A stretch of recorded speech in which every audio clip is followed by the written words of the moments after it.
Good evening to everyone. It gives me a great pleasure to warmly welcome all the dignitaries, faculty members, and participants to the fourth session of our Faculty Development Program. We are delighted to have with us Dr. Leo Gertrude David, Assistant Professor and Head of the Department of Visual Communication at Kumaraguru College of Liberal Arts and Science. He is an experienced academician, AI practitioner, media strategist, and certified coach trainer with extensive experience in academics, research, technology, and faculty development. Today's session, Your Screen is a Workplace, POSH and POXO in Online Contact, is highly relevant in today's digital environment and will help us understand the importance of responsible and safe online contact. Sir, we are very happy to have you with us and look forward to an insightful session. A very warm welcome to you, sir, and to all the participants. Thank you. Thank you. Thank you for welcoming. I hope the participants don't get bored with the same profile again. I believe this session should do good for most of us being in teaching field. I am also guess audio and video is good. Let me go to the slides and fine. So just give an acknowledgement saying that everything looks good. Thank you. So fine. So very good evening all. Um, Thank you for being here past six, especially on a Thursday, just 1 week, 1 day to go for a weekend. That tells something that is very important. That's what I would say. You already understand that this topic is not just for a formality. Before I say anything about the law, I want you to do something slightly uncomfortable stuff. Just take your phone, open your chats with you have done with your students or your mentees. Look at the last few messages that you have sent. Don't show to them to anyone, just to look. I'm not asking you to do this to make you anxious. That I'm not going to do. I'm asking you because the title on the screen is not just a metaphor. It reflects a real legal and a professional issue. That small rectangle that we hold in our hand becomes an extensive of your classroom, your department, and your professional relationship with students. And most of us never formally trained to think about it in that way. So this evening is not going to be just another lecture. Think of it as a retraining instinct. That instinct that tells us this is work and this is personal. The problem is not, the problem that a boundary between has changed. Our communication has changed. The legal responsibility around the communication have changed. So this evening, let's rethink where that line really falls. Let me show you how ordinary that risk looks.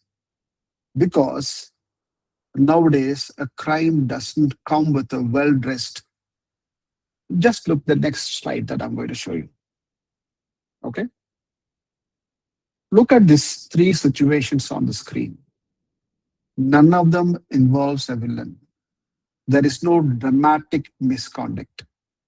There is simply a tired professor replying to a student late at night, a colleague forwarding something as a joke, a friend like a social media post. And this is exactly the point I want us to think about. We all train for a lecture hall. In a classroom, we say something, the word disappears once they are spoken. If I say something wrong tonight, the moment passes, you may remember it, but there is usually no permanent record of exactly what I said if there is no YouTube output. The digital communication is completely different. Once on a screen, the medium become a record. Every message can be captured, time-stamped, forward, saved, taken out of context. And once it's forwarded, the original tone or intention may disappear. So the danger is not the teacher have suddenly become a bad people. The danger is that the medium has changed, but our instinct have not changed with it. We still treat a chat like window as a casual conversation, but perhaps we need to think about it differently. A message to a student can closer to signing a document than having a casual conversation. That small change in the mindset can prevent a lot of problems. If a screen is now a workplace, then first thing we have to redraw together is a map of what work even means. Here is our route for the next 60 minutes. So I have deliberately designed this evening that moves inward. We begin outside ourselves with the law, the framework that governs our responsibility. Then we move closer to home, to our own context, our habits, our languages we use. Then we move into the relationship between us and our students, especially when the students are minor. We are talking about a first year kid who finishes schools, just 16, 17, they join. And finally, we arrive something practical, a simple code of conduct that you may take with you when you leave this session. So now carefully at the objective of the screen. They were written in the first person. My message, my contact, my career. That is deliberate because much of the training we receive uses language like faculty must, the institution shall. And we hear that language, it is very easy to think this is about somebody else. Tonight, I want us to think differently. This is not about some hypothetical faculty member. This is about the message on your phone. It's about your communication with your students. And ultimately, it's about your professional responsibility and your career. So this evening, don't ask only what does the institution expects from me.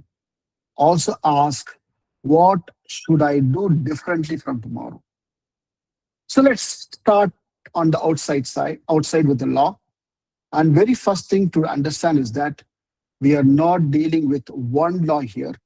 We are dealing with two very different worlds that meets in one single screen. Two laws, yes. In one screen, yes. Here is one model I want you to remember tonight. It will help you to understand everything that falls. Most of us think about misconduct in a simple way: one wrong action, one's consequence. But online communication can be much more complicated. A single screenshot, one message, one image, one forward can potentially create two different legal pathways. First, POSH, prevention of sexual harassment. Think of POSH as a workplace and institutional process. If an issue falls under POSH, I'm talking about something happens in the office or in our college campus, it may involve institution internal committee, an inquiry, and possibly you may be terminated from the service or some kind of suspension can happen, consequence according to the crime. It is serious.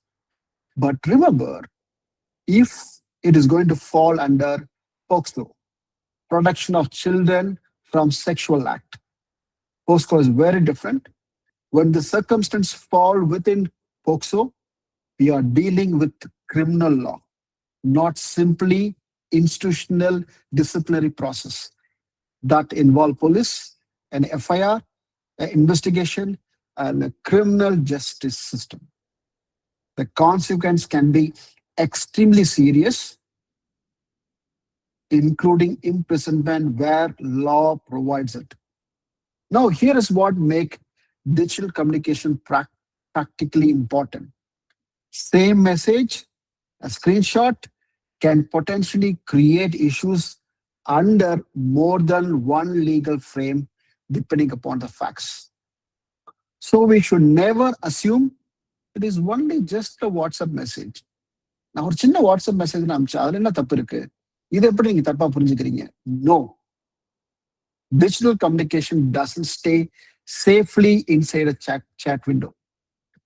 One careless message, image, forward can create consequence that extend far beyond original conversation. Okay, da, tomorrow I'll see you da. A faculty messages to a girl student. What does da means? It's okay, dear. The dear, you will face the consequence tomorrow. Imagine a faculty professor of 45 years old messaging very, very casually. Okay, let me see you tomorrow. Fine, good night. Done. Okay, see you tomorrow. Hope you had your dinner. Anything else that you need to add here? Imagine the same context changes totally different. A 16-year-old kid or 17-year-old girl reads this message, it's a different story. That is why our safest approach is simple. Think before you send. Now, some of you may be thinking, is this really a law or is it going to be some kind of a cautious from HR department? That's a fair question because we work in a college and we normally report to HR for any of this. And I'm very sure answer can surprise you. Let me show you that. Many of you think POSH, prevention of sexual harassment, as an HR issue. Maybe with your colleagues, maybe the college. Sometimes it is related to workplace, place sensitively, or institutional policy. This is not the right way to understand. Make it very clear. It's not the right way to understand. Look at the timeline on the screen. Supreme Court acted in 1997, long before Parliament passed the POSH Act in 2013. Why is that important? Because court treated protection from sexual harassment not simply as a matter of workplace etiquette. It is connected the issue fundamental rights under the Constitution, including equality, right to live with dignity under Article 21. Then 2013, Parliament passed the POSH Act, giving a clear statutory framework to those protections. So when someone says POSH is just a HR matter, the answer is no, it is much bigger than that. It is connected to constitutional rights, dignity, and equality, which means I have every right to sit equally with my colleague, to have my dinner, my lunch in a staff room. I have every right to be treated well as a lab assistant. I have every right to speak, to express what I feel in a workplace. Same applies to a student community also. Let me tell you also. That is why POSH compliance is not simply about following office procedures. It's about creating a workplace where people can work with safety, dignity, and equality. That gives the responsibility a very different weightage. But you might still ask, this is workplace law. I teach in a classroom. Why does it reaches me? Specifically, a faculty member. For that, we need to have that bridge that brought by UGC. Let me see what is that also. So this is the bridge slide. It connected what we call as workplace with what happened in our classroom. UGC took that general workplace framework, brought it under higher education, specifically recognizing the relationship between teachers and students. So this is not something that applies only, only to an office environment. Teacher-student interaction are also within this framework. But I want you to notice one important thing: positive duty. Most of us understand negative duty. I will not harsh anyone. That is minimum. But the responsibility go further. If you become aware of inappropriate behavior or potential problem, you may have the responsibility to respond appropriately, prevent further harm, and report through proper channels. In other words, doing nothing is not always safe option. Responsible teacher is not only someone who behave appropriately, it is also someone who notice, respond, act through a correct process when necessary. So it is another important point. This responsibility is not only personal, it is also institutional. That is why institution needs a proper functioning committee, an appropriate mechanism for prevention as well as response. So there is two levels of responsibility: my conduct and institutional responsibility. Both matters. So the law reaches you. But how far does it reach in your day or in your week? There is where the definition of workplace does something that genuinely surprise people. Is your legal workplace. The word workplace makes think of a physical place. Usually, that's what we do. Four walls, a classroom, or office hour. But legally, the question is not only simply where you were, it's about the connection. Ask yourself, did this interaction happen because of my professional role? Let me give you a simple example. A student message you at the midnight about an assignment.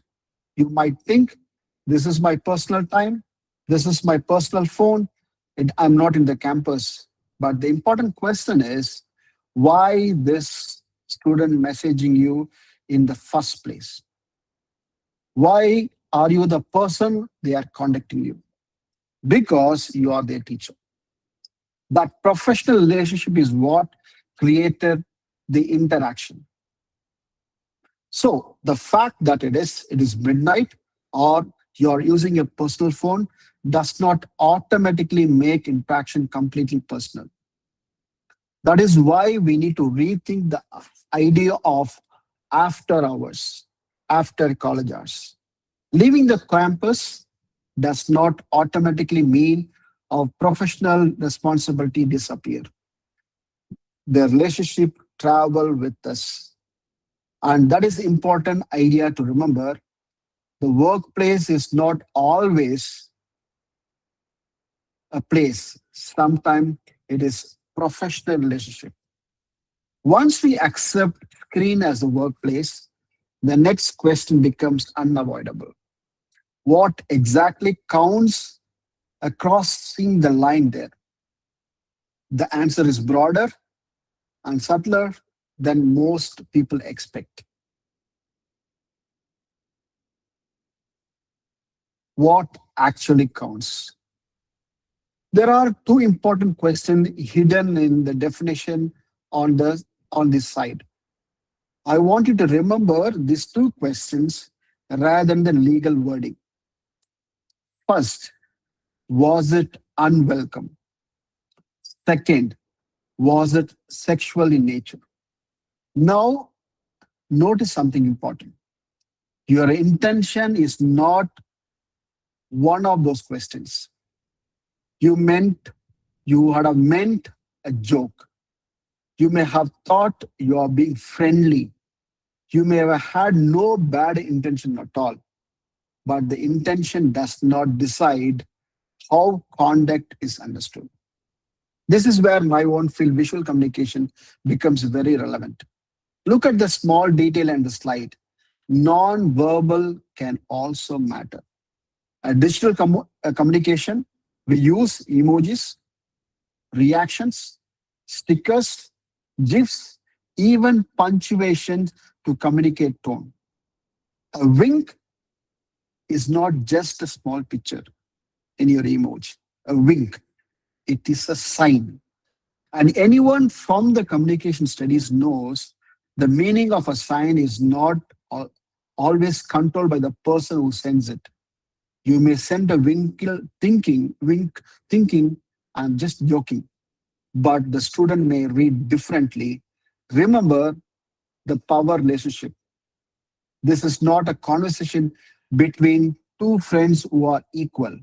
You are the teacher, and the students depend on for your marks, grades, recommendation, or academic opportunities.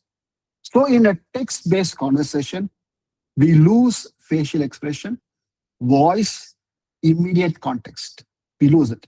That means we are giving the other person much more responsibility for interrupting our tone in whatever way they want. And that is risky. So the practical lesson is simple. When we communicating with students, don't rely on tone to make an inappropriate message seem harmless. If the meaning can easily be misunderstood, don't send. Okay, let me give you one simple answer, simple example. You look beautiful today. Okay, I'm sending this message to one of my second year boy. I'm sure I will not send beautiful. I will say handsome, right? So I am saying fine. A boy will say, good sir, thank you, sir. But if I send to a girl who knows me for 2 years, that message, before I send, I should be thinking, do I need to do that? Will I do the same thing in front of the campus, in front of the entire class? Will I tell them you look beautiful today? I'm very sure the students will reply back. But why I do that in online? What freedom do I take it? But harassment is not only about a single message or a single sign. The law also recognizes something more diffuse and atmosphere. Look, let's look at that particular part.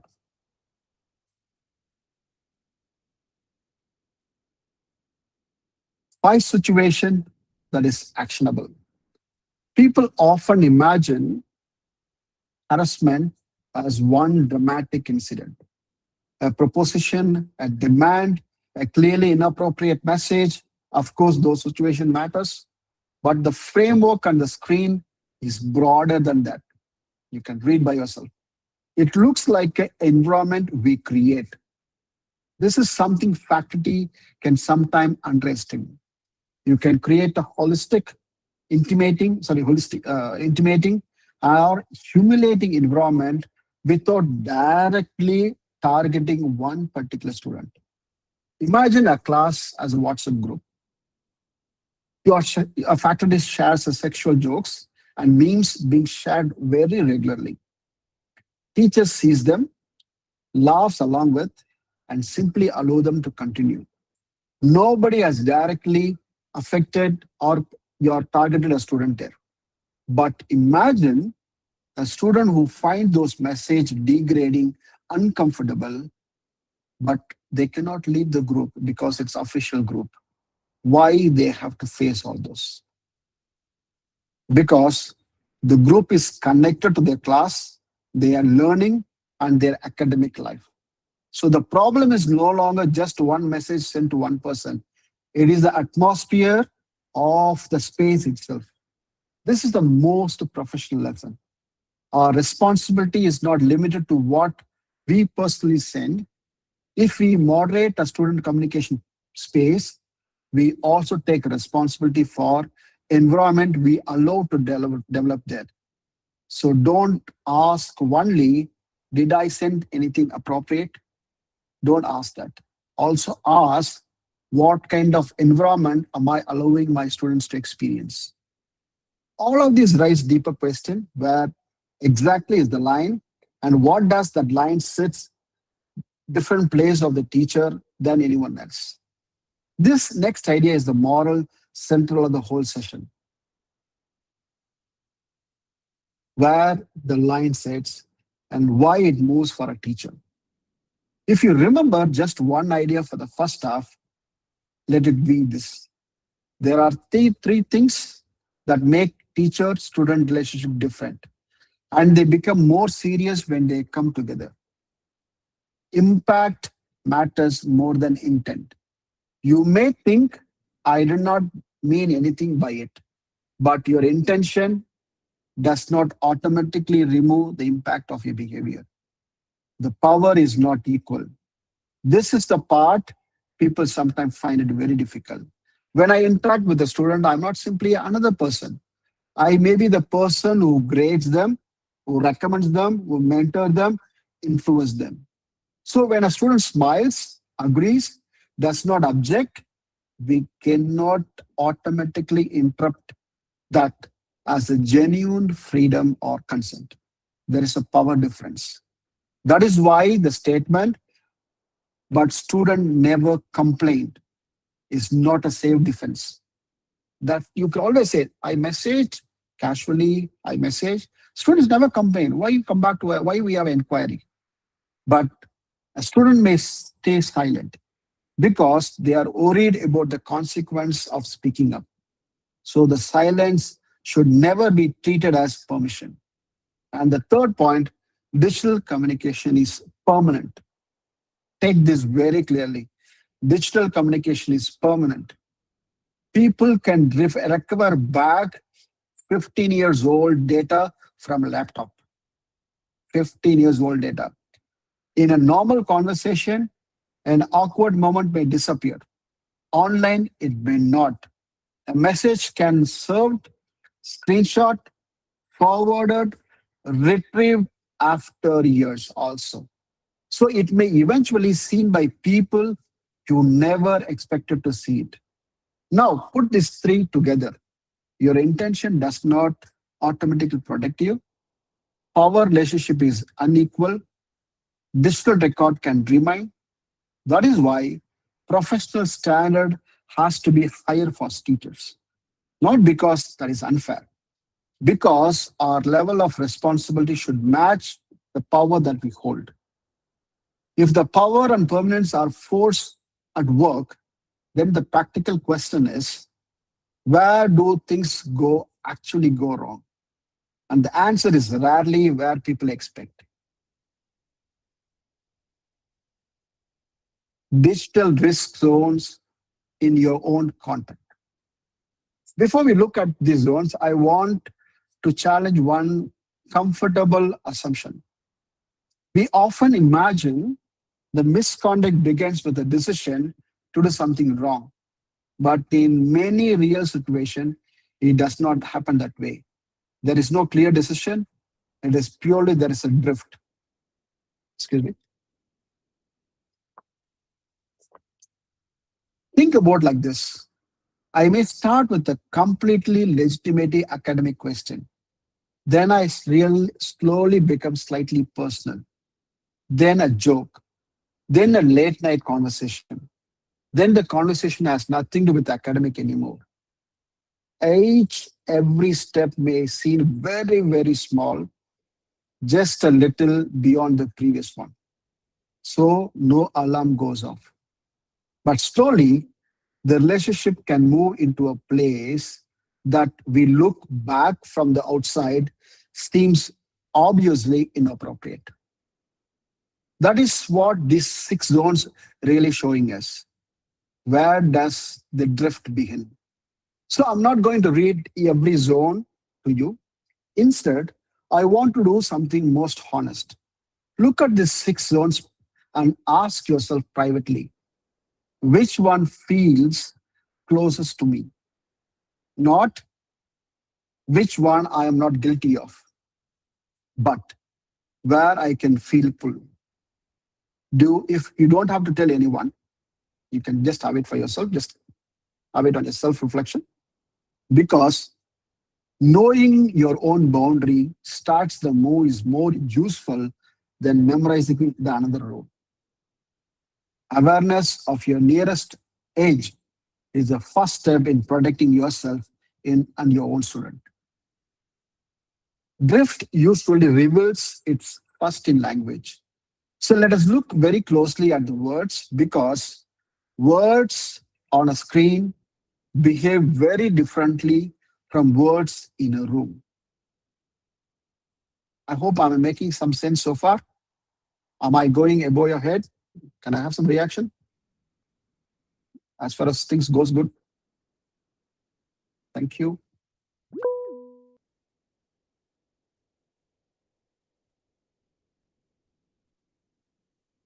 So words that ends career.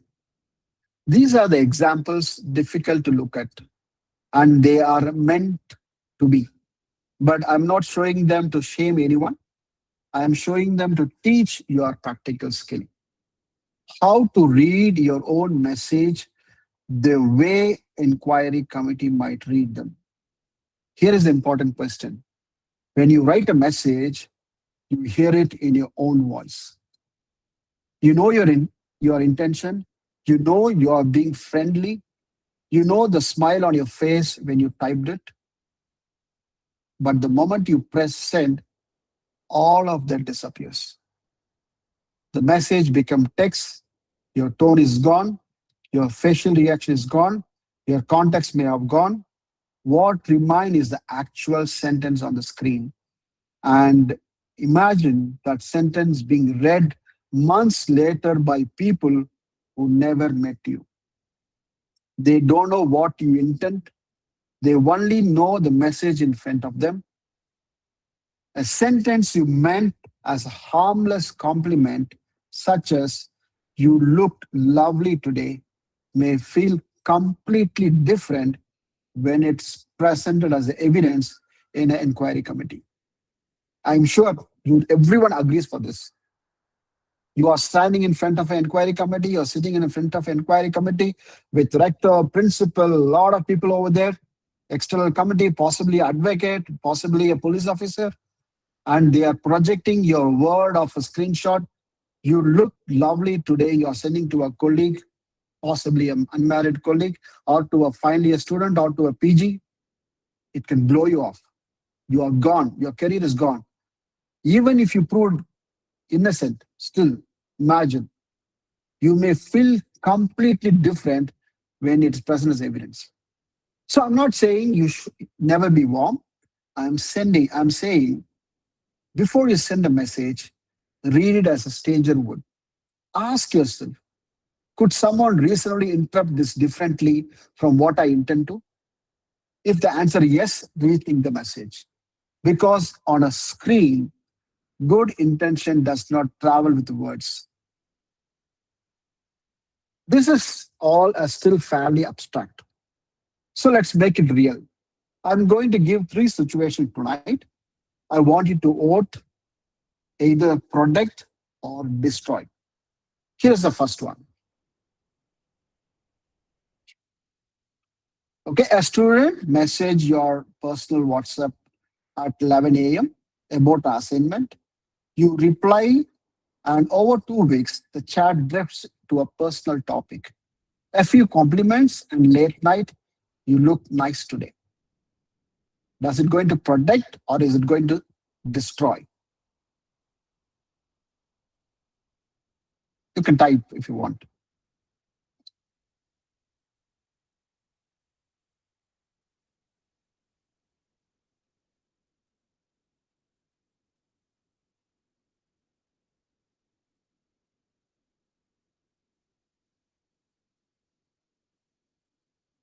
People are typing. Am I not seeing anything?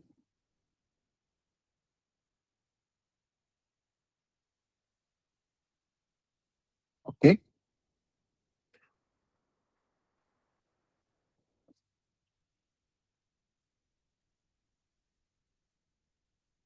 Okay. Fine. So I didn't see any reply.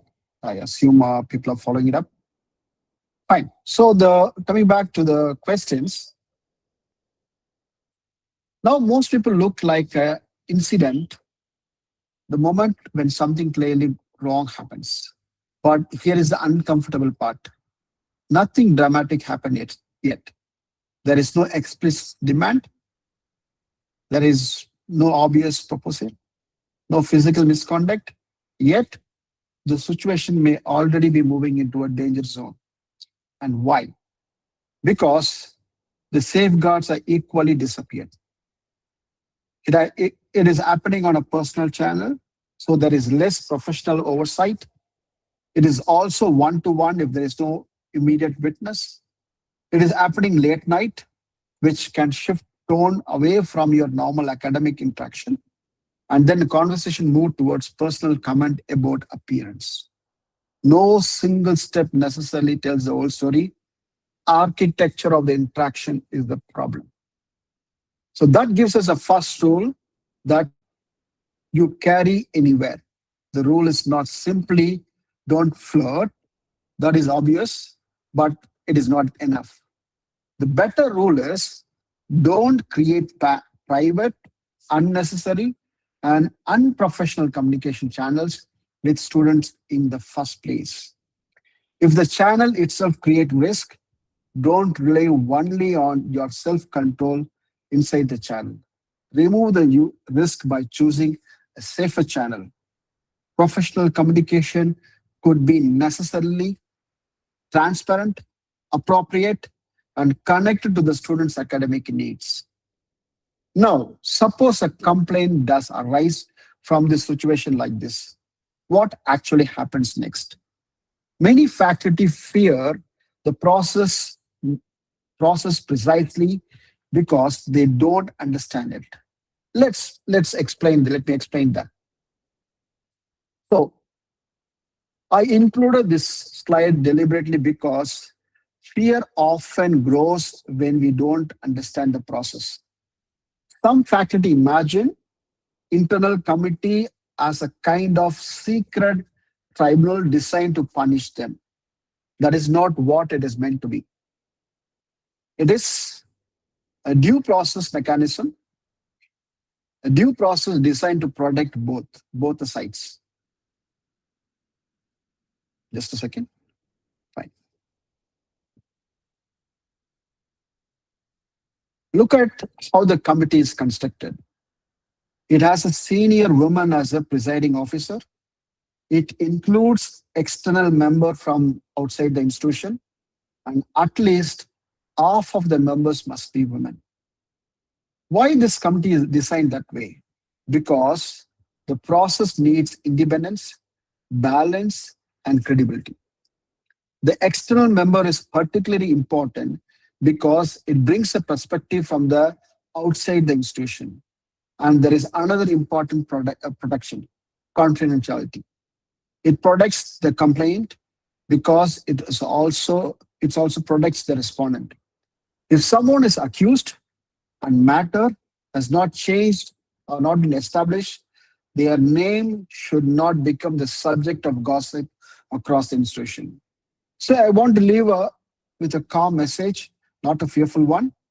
If you ever find yourself before an internal committee, remember an allegation is not the same as the findings.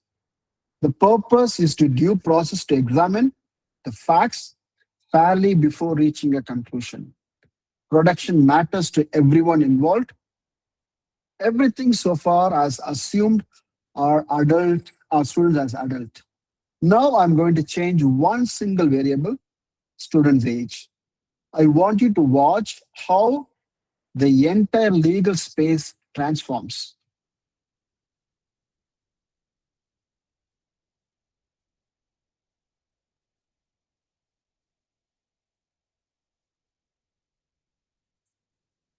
It's up to this point, we have been talking mainly on POSH, prevention of sexual harassment.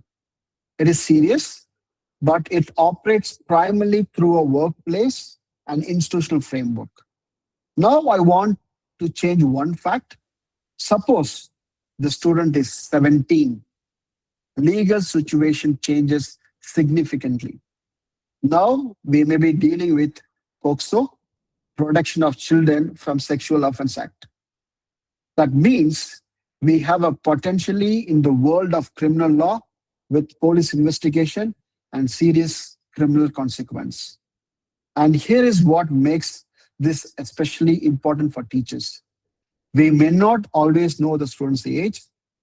Think about the first year students, lateral entry students, a diploma learner, a school student participating in an outreach program, a student attending an event or a workshop. Somebody may be under 18. Their age is not something that you can determine simply by your look alone. You are certainly not going to ask for ID proof before replying to your academic message. So we need a protective rule of thumb. And if there is a genuine possibility that person is under 18, don't take chance with the nature of the communication or the content. Keep communication professional. Keep it necessary. Use appropriate institutional channels. If you are unsure about specific situation, seek guidance from your institutional designator authority rather than guessing. Keep the message simple. When age is uncertain, don't treat uncertainty as permission. Treat it as a reason for greater caution. So, what does this criminal law actually forbid? And what does it fall so heavily on teachers in particular? Let us look at this offense as constructed. So, POCSO at glance, how offense are built. I'm not going to take you through each section one by one. That word turns into exactly the kind of legal slide reading I promised to avoid. Instead, I want you to remember one idea from this entire framework. Look at the box at the bottom. Under POCSO, when offense is committed by someone who holds a position of trust or authority over a child, the law can treat as aggravated offense, which is more serious punishment. Now think about those words, position of trust and authority. Position of trust and authority. What does it describe? A teacher, a mentor, a person responsible for student education and welfare. And there is more. There is more here. The same trust that makes effective educator. The reason students listen to us, approach us, sometimes share very personal thing with us, also create greater responsibility. If the trust is abused, law treat the position of authority as an aggravating factor. So remember this, your authority is not shield. When working with young people, authority carries responsibility. The greater the trust placed in us, the greater duty is to protect that trust. Now the criminal regime has written for a physical world of conduct offense. So the neutral question is, how does it reach onto a screen all the time? The answer is drafter remarkably far-sighted.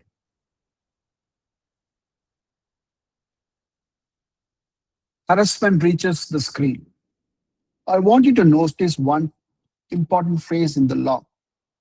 Harassment can happen through electronic and digital communication. That may sound obvious to us today, but important point is that it was only online. It's not a defense. A message, image, call, or online interaction still creates serious legal and safeguarding concerns. Now let me connect this something we understand from media literacy, grooming, my domain. People often imagine grooming as one obvious interact. In reality, grooming can be processed. It may begin with something looks completely harmless, extra attention, special treatment, a sympathetic conversation, becoming a person a young student feels they can always turn to. Then gradually, the boundaries become more personal, more private, more secret. The digital environment can make this easier because it allows direct, private, continuous communication. A teacher can potentially reach a student through a screen at most any time.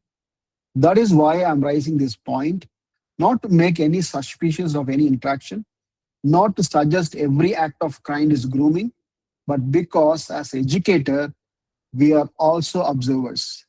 We may notice a pattern in our colleagues' behavior. We may notice the unusual communication in an online group. We may notice the student becoming increasingly isolated or depend on one adult. Understanding the grooming can look like care helps us to recognize the warning sign. Recognizing those signs is the first step towards doing what we may require to do, protect the student, and report through proper channel. If contact and communication are one trap, there is second. In digital world, it is the one that catches the most innocent people of all, the trap of content. I want you to be a little serious on this. The offense I just discussed involves some form of interaction with the child, but this is the next issue is very, very different. It can create a serious legal risk even if when someone had never interacted with a child directly. This is what I call content trap.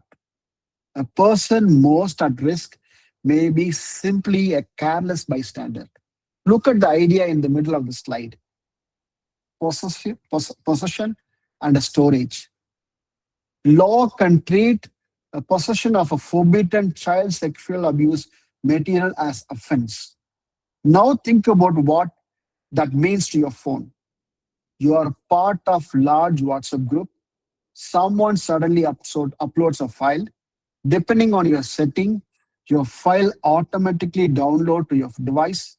You may not have asked for it. You may not have known what it is, but now you have a serious problem that needs to be handled correctly. And what if your first reaction is, let me open and see it what it is? Please don't. Or let me send it to someone so they can identify. Please, again, don't. The natural human reaction to a shocking material is often open, investigate, or share it so someone helps. In this situation, these instincts can make situation worse. So remember the professional rule that we talked about. Don't open it. Don't download it deliberately. Don't save it. Don't forward it. Don't circulate. If you encounter suspected illegal material, preserve them relevant information safely without redistributing the material itself, and immediately follow your institutional reporting and safeguarding procedure or seek appropriate legal guidance. The key lesson is don't become a part of the chain. If you think the law is very strict on possession of a content, wait until you see what Supreme Court decided last but 1 year. This is the ruling that moved the line further than anyone expected.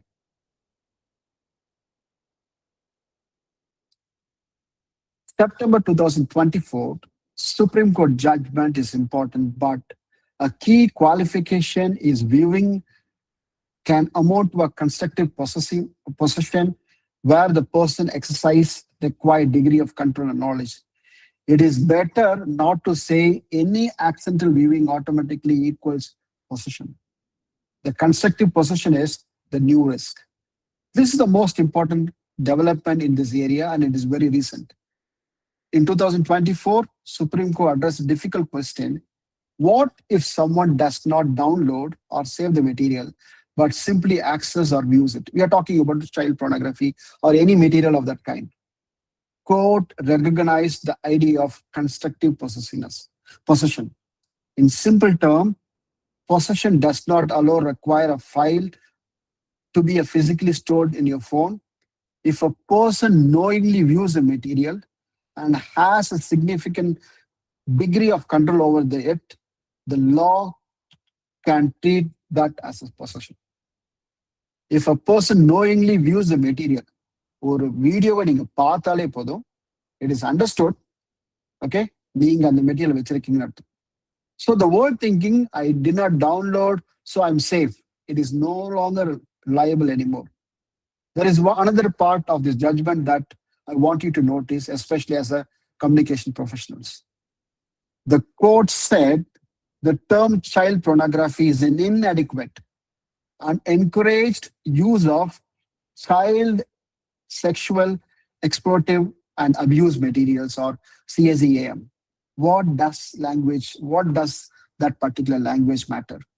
Because language shapes how we understand the issue. The word pornography can make us think the consensual adult content. Abuse materials make relatively much more clearer. This is the evidence of a sexual exploitation of a child. That is framing. And it is powerful example how terminology shapes perceptions. But for us, the most important part is the particular rule on the screen. Don't open, don't forward, preserve, and report.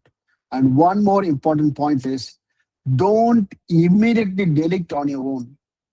If you encounter suspected illegal material, follow the institutional rule that we talked about. Supreme Court specifically distinguished immediate closing and unexpected link from deleting or destroying it. So train your instinct. When something shocking appears on the screen, your instinct may say, open it, check it, send it, and delete it. Your professional instinct should say, stop, don't engage, don't circulate, report through proper channel. That is a safer response.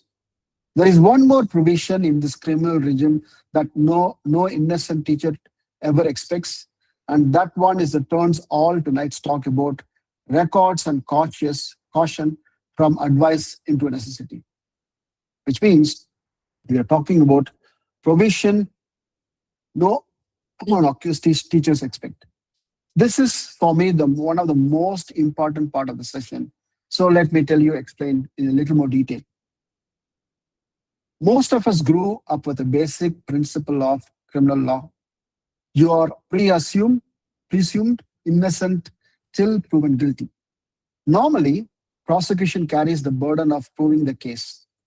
Now look at POCSO does in certain serious issues. Act contains statutory presumptions that can shift evident burden to accused ones.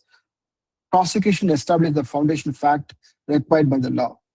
So this is important. It does not mean anyone can simply make allegation and accused automatically feel guilty. The prosecution still has to establish the basic facts that trigger the presumption. But once that happens, the legal position becomes much more difficult for the accused. So if you are ever in such situation, you cannot simply think they have to prove everything against me. The law may require you to provide evidence to reboot your perceptions. Now pause and think, what does it mean in your everyday professional behavior? This is why I keep coming back to our official channels, clear boundaries, professional communication, proper records, no unnecessary private conversations. These are not bureaucratic habits. These are productive professional practice. When your communication is clear, appropriate, and properly documented, you're not creating paperwork for the sake of paperwork. You're creating accountable record for your conduct. And that is the real reason. Good professional practice is also self-production. The safest defense is not something you built after a problem begins. You built it through everyday conduct. The criminal law does not stop POXO either. Online, a single act tends to violate several stages at once. Let me show how the penalties stack.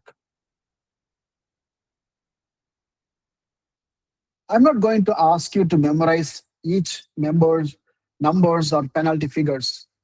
They are on the screen for reference, and you can photograph the slide later if you wish. What I want you to remember is one structural idea: liability can stack. One online act potentially raises issue under one more than one law, depending on the fact. For example, sharing or capturing a private image might raise one legal issue.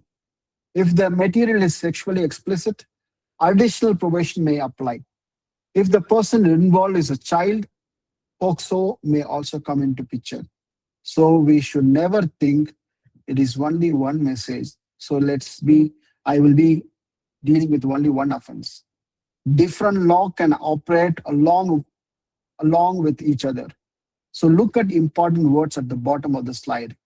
Conceivable, non-payable is applicable offense. In simple term, offense can allow police to take action without waiting for court issue warrant. So the moment you are found with a material, people can arrest you. The moment there is a screen, your child or a ward, your student shows to the police, you can be arrested. Non-bailable doesn't mean bail is impossible. It means bail is not an automatic entitlement in way generally is for bailable offense. The court considers application under applicable law. So this is not a simple pay a fine and move on. The consequence can be much, much more serious. That is why the safest approach is not to memorize every action or every session that you see in the slide. It is to understand the structure. One digital act can create multiple legal consequence. So once you understand that, you start treating digital communication with serious in it deserves. We now move towards build a full picture of the law. Let's test it with our own second scenario. And this one is not about a slow drift. This one lands in your lap on instinct. I will also, now it's almost 11:29. I'm sure the moderators will be extra 5 minutes. I assume I'm carrying on with that. So the second scenario, an image lands in the classroom group. Okay, cast your vote. You can just call yourself. You can think on. Unlike the first scenario, you did not create this situation.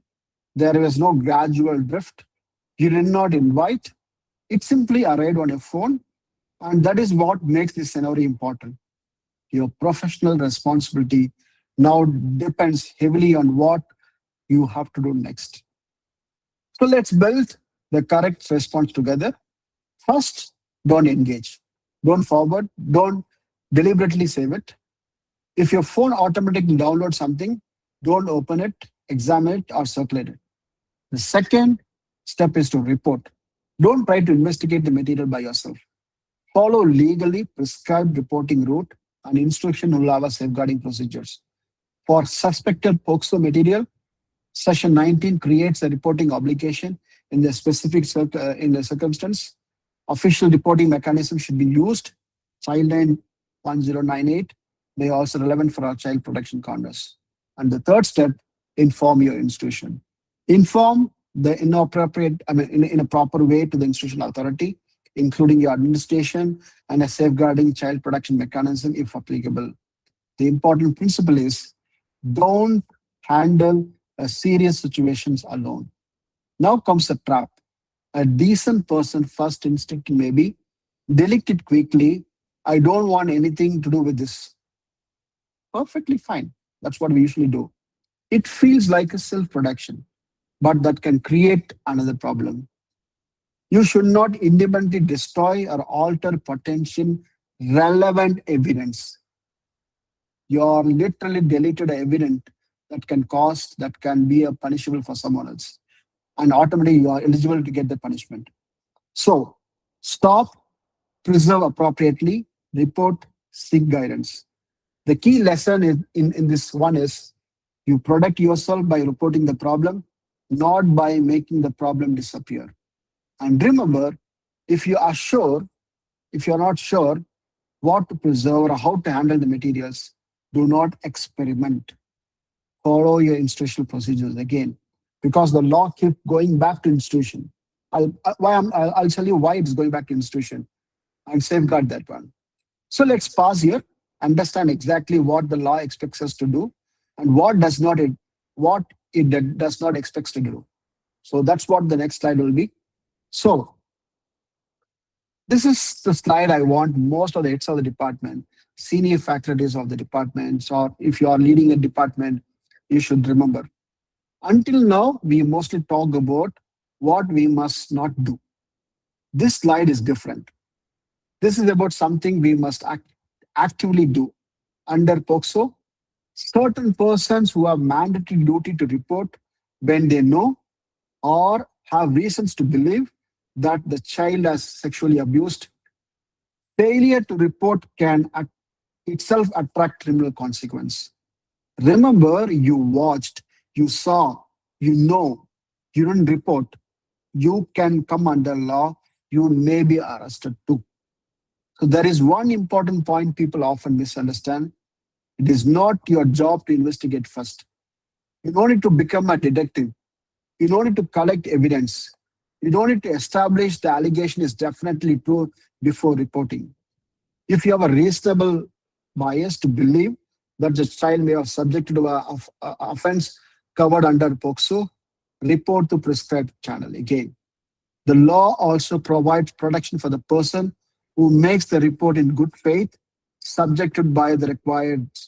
So the thought is, I'm not completely sure, so I will wait. It is not necessarily a safe response. Now people who are responsible for the institution, responsibility even more greater. The law places specific duties on one person in charge of institution or organization with a serious consequence for failure to report. Why? Because greater authority brings greater responsibility. So remember this sentence. When a child may be at risk, silence is not natural choice. The law expects action. Your role is not to prove the case. Your role is to recognize the concern and report it through a proper channel. So we have covered content and content. There is one more dimension of online life where teachers unknowingly cross the line. Not the sexual conduct at all, but handling the student's data and image. I am widening the links little far. Online harm is not only about harassment or inappropriate communication. There is another important aspect: privacy, dignity, and personal data. This is where the Personal Data Protection Act becomes relevant. The idea is simple. A student's personal data does not become ours simply because we are their teachers. When we are dealing with the children, the protection is stronger. Under the law framework, processing a personal data of a child requires verifiable parent consent subject to the Act applicable rules. The law also places restriction on tracking, behavior monitoring, and targeted advertising at the children. Now think about how close this with our everyday academic work. We take photographs, we record events, we celebrate students' achievement, we post winning projects on Instagram and LinkedIn, we tag students. Usually, intention is completely positive. Look what our student achieved. And here is the important distinction. Good intention is not the same consent. And being proud of students does not automatically gives you the right to publish their image and personal information. So before we post, ask, do I have appropriate consent? Is it necessary? Am I sharing more personal information than I need to? And especially when the student is minor, have I followed institutional approved process? Because Sometimes more responsible thing we do for our student is not just to post them at all. That brings perfectly to our final scenario. So here is our third final scenario. I will warn you in advance. This is most dangerous one, precisely because it looks like very, very kindest. You chose a photograph, a student's winning a reel in your public Instagram, tag them, add, so proud of you, brilliant girl. Two of the students are 17, one parent objects. Scenario, good intention are not enough. Read the post on the screen and cast your vote. That you can do just stop it. Now compare it with the first two scenarios. Those two had at least two sign warning, but this one does not. This is a teacher who proud of a student's achievement, a teacher who wants to celebrate, a teacher who is doing what caring educators often do. Look what my student achieved. And this is exactly why this scenario is so important, because good intention don't automatically remove our legal and professional responsibility. Look what has happened in this one post. Image of the students, including minor, have been made public. Appropriate consent may not have been obtained. The post also have a personal comment, my brilliant girl. This qualifies you from being, as a teacher, eligible for a POSH or OXO because they are minors, where the entire relationship between the student and staff is taken for a task. So one more warm, well-intentioned poem can raise several questions at the same point, and that gives us more subtle lessons of tonight. Pride is not substitute for consent. You can be proud of students. You can be very, very proud of their own students. You can be genuinely want them to celebrate its success. Still, you need to stop and ask, do I have a permission to share this? Absence of bad intention does not automatically means absence of risk or harm. Sometimes difficult cases does not involve villains. They involve good person who simply did not pass and ask that question. So pass, check, get appropriate consent, and then post. So we are just coming into last two slides. Then I'll finish off. I'll take the questions. So when we think of the consequence, we often imagine a courtroom at the end of the long legal process, but that is not one part of the picture. So here the institutional plays a very vital role, an inquiry committee, suspension, dismiss, disciplinary proceedings, service. Then if it is a minor, there is a criminal law track depending on the conduct, etc., etc. But for us, communication as a professors, we want to think especially carefully on the third one, reputation. One screenshot, one news report, one public document, social media post, a result. This can remain accessible even after we die. Even after legal institutional matters eventually solved, the digital record may continue to affect how people perceive us. That is uncomfortable reality of our professional. Your dignity reputation can outlive the case itself. So don't ask only this is legally permissible. Also ask, would I be comfortable seeing this message on screen 5 years from now with my name underneath in it? So the basic idea here is to make sure you don't have anything of the risk factors. So how it can be disciplined for innocent teacher? Make sure your records are your defense. Have it in a professional channels. Have that part of everything being covered. So that's also production and official communication channels, clear records, transparent process. Make sure if there is a channel, your colleagues also is there. 2 to 3 teachers are there.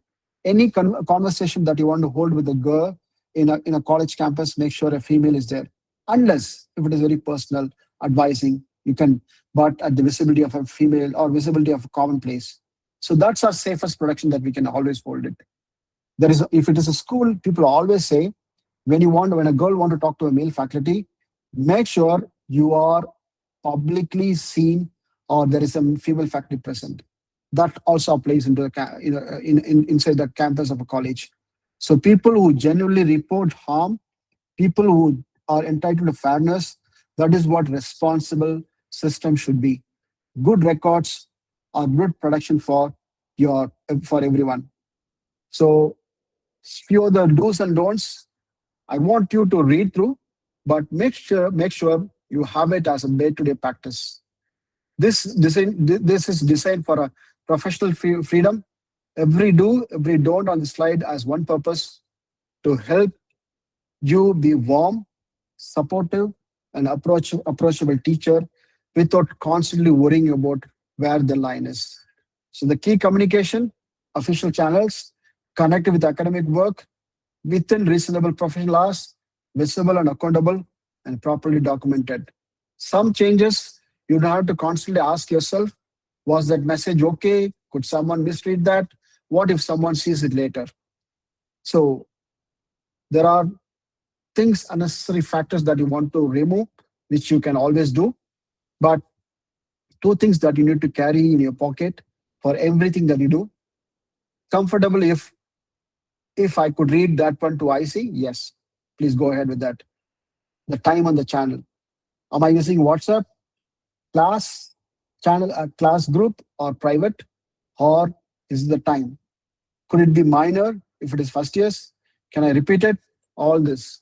If a child may at the risk, you need to look at the other points that needs the most. So with that, I will close up my slides. I've done for enough. I believe I have done it with a proper thing. I'll open up things for the questions.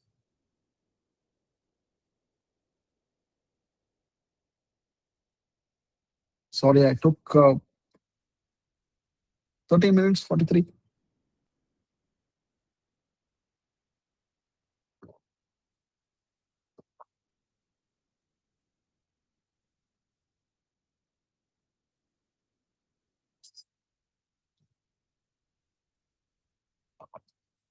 Okay, good evening, sir. Is this act or gender specific? Yes.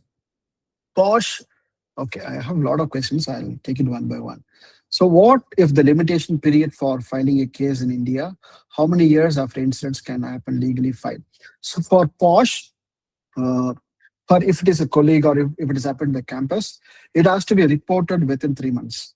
If the case has to be reported. So, imagine if your colleague or a student goes through something, they have to report to the internal committee within 3 months. Okay, and the committee has to reply back within a week. They have to reply back saying that we received your complaint and we are looking into this. The inquiry has to be done within 90 days, and whatever the punishment, whatever it is, has to be done within 6 months. So that's a proper process. But as of now, if it is a posh, we are mostly looking into internal. So the institution level will do it. But if it is both, it has a criminal, automatically it goes to police. So the internal committee has to say, we have done our part, but we find this is a criminal act, we push into the police, please go ahead. That's what it's supposed to do. POXO, there is no internal at all. Directly it goes to police. There is no internal, do anything. So imagine if the kid is minor in the first year, the school campus witnessed that. Our job is to inform the police. Police will take care from that. So that's the first question I could answer. What are the basic outline boundaries students should follow? Please, yesterday I was preparing the slide at 11 o'clock. I had a message from one of the first year girl. Sir, tomorrow I'm on leave. Can you approve my leave? It was around 11 o'clock. I don't know what to reply because I was preparing the slide exactly about the boundaries. So the first thing is, if they want to ask a permission or whatever, just make it as a group. 99% make it completely safe for the faculty. Say, this is my time for online. Even it can be official channels. Take example for Kumraguru, we have a MS team as official channels.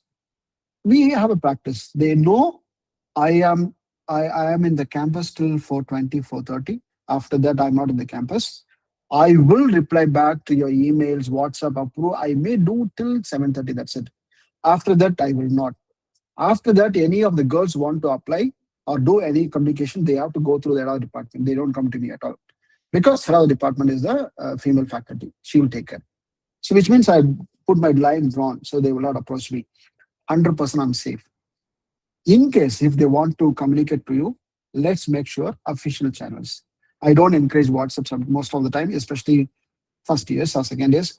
By the time they come to third years, they know what Leo sir is, how we'll respond, what we'll respond. So that line they'll know. After that, but if we are a male staff, if you are constantly in touch with the student, and if they are girls, be cautious.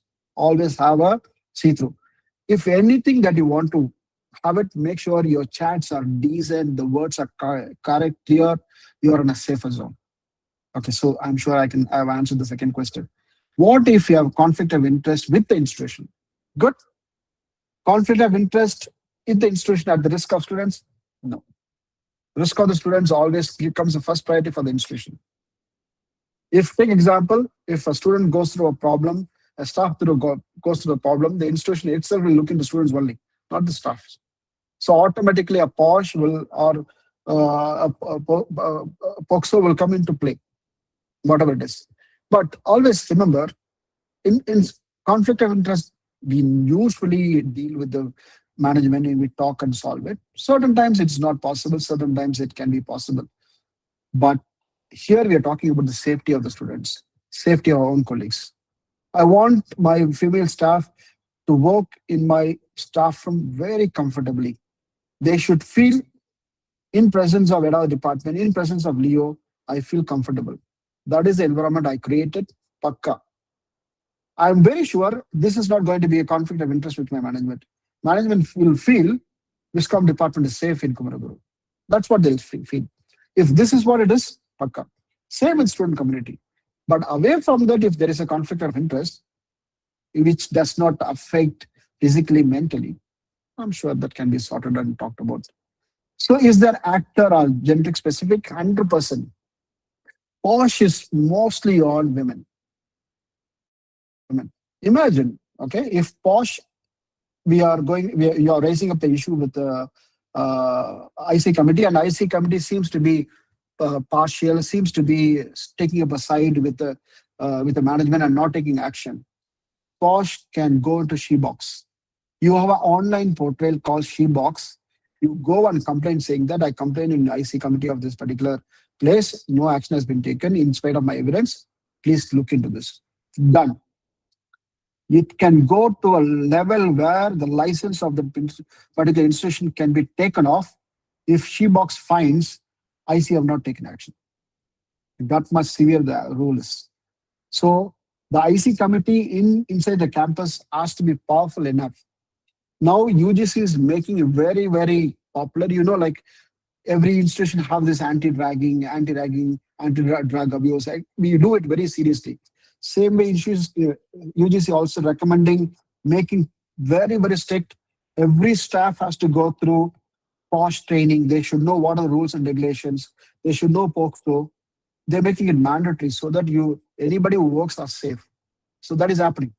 So we want to create a safe environment for the student community. If you take example POXO, we're always talking about girls. POXO, the more number of crime happens against boys, school kids. When it reports, it's become very serious. Whereas the other way, POSH is more on women. So it is gender specific, especially with a lot of acts. So I'm sure I will answer that question. Any more questions, please? You can raise it up. Happy that faculty members are raising up questions.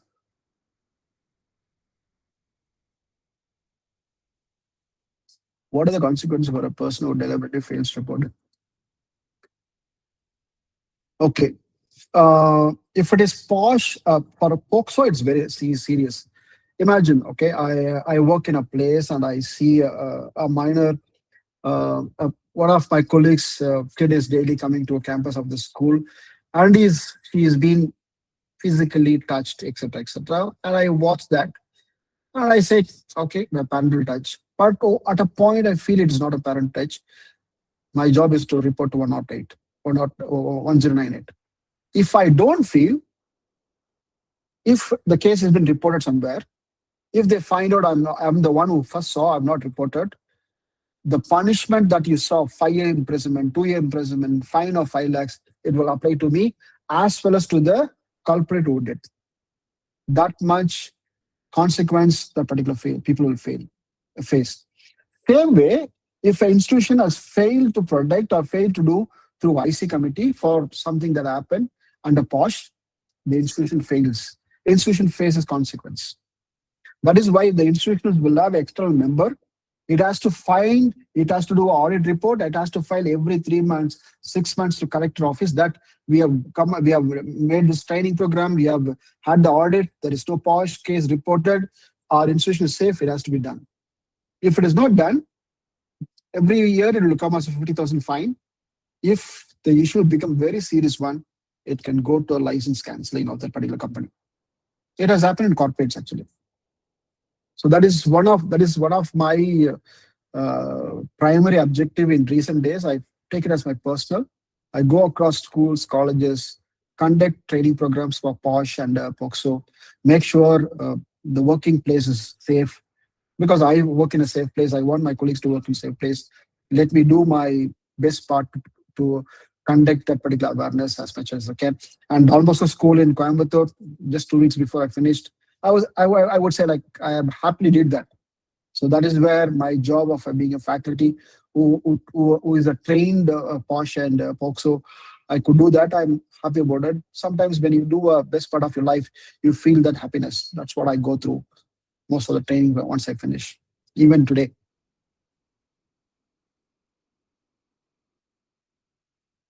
Thank you.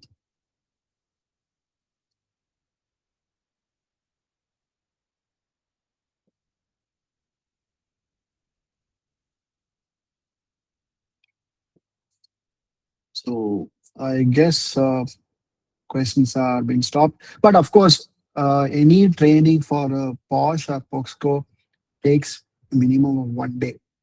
What I try to do is I tried as much as I can create an awareness. That's what I did, especially with reference to only mobile or relationship with of the workers. That's what I did. So I assume some kind of awareness we are able to create, some kind of practice we can bring it, and make our workplace much more safe, make our campus a safer zone for the student community. Thank you. I'd like to thank all the Salesian fathers, Father Reni, Father Bo, John Borg, Father Silveraj, Father Praveen. All these people are known to be very well. So thanks for the opportunity that they've given us. I enjoyed all the 3 day. There's a lot of learning I did. I proudly said like I'm one of the resource person for Sacred Heart College. I claim is one of the best in my life. I would say happily. Thank you for the opportunity. I also thank all the faculty members who were part of this FTP. I think tomorrow you have one more session. I am sure it will be one of the best. Thank you for the opportunity. I enjoyed questions. I enjoyed preparing. I enjoyed delivery. And technically also it was good. Even I could refer back to some of the YouTube videos. Thank you for doing it. Please do approach me in case of any doubts and clarification. I'm ready to help.